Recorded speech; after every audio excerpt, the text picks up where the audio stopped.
1944, March 19th, the Germans occupied Hungary completely. Within a few days, we were ordered to wear the Star of David. Munkacs had a very large population, Jewish population. Matter of fact, there were Sindhis, Gypsies, Germans, Poles, Slovaks. So there was a mixed community.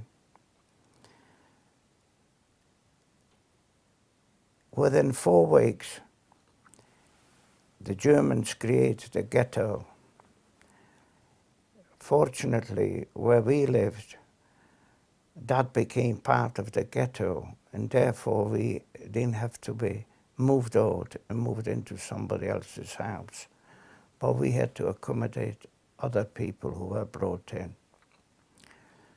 Then on the 14th of May 1944, I was coming home from school.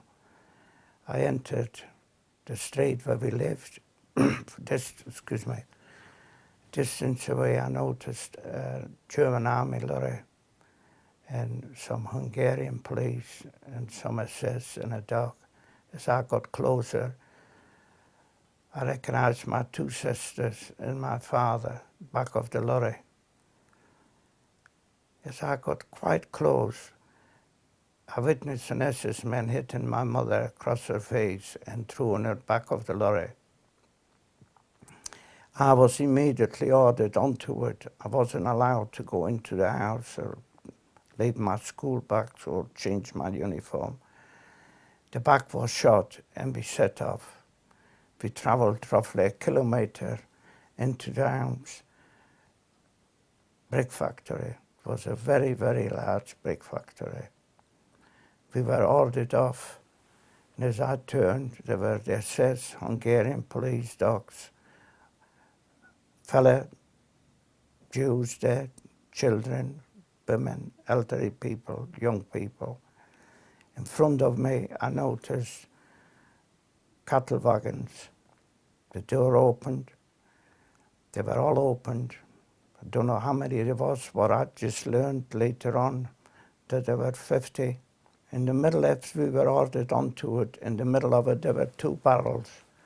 One had water in it, and the other one to relieve yourself. There were roughly between 110 and 120 people cramped in. Children, elderly people, sick.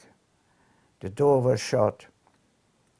Of course, it got quite dark by then, and the train set off. My father and 12 other members of the community who were selected to be the council, the set council of who were ordered to provide a list of the Jewish populations, and we were told, I remember my father coming home and told us not to worry, nothing's going to happen to us. But sadly, the 13 people, the 13 families, were the very first ones to be deported. The train set off, and to this day, the noise of it, the sound of the engine, I can still hear it, and it sounded like shh, shh, shh. We proceeded to some way where a friend of my father, and Mr. Conrad, who had his son and his wife and his daughter there with him on the same wagon, said to my father, Bela, if we get to Kosza or Kosice, if the train doesn't turn left, then they're not taking us to Hungary. Seemingly, what I learned later on, the fact were that they're going to take us to Hungary and work there. But that wasn't the case. The train didn't turn left and we were on.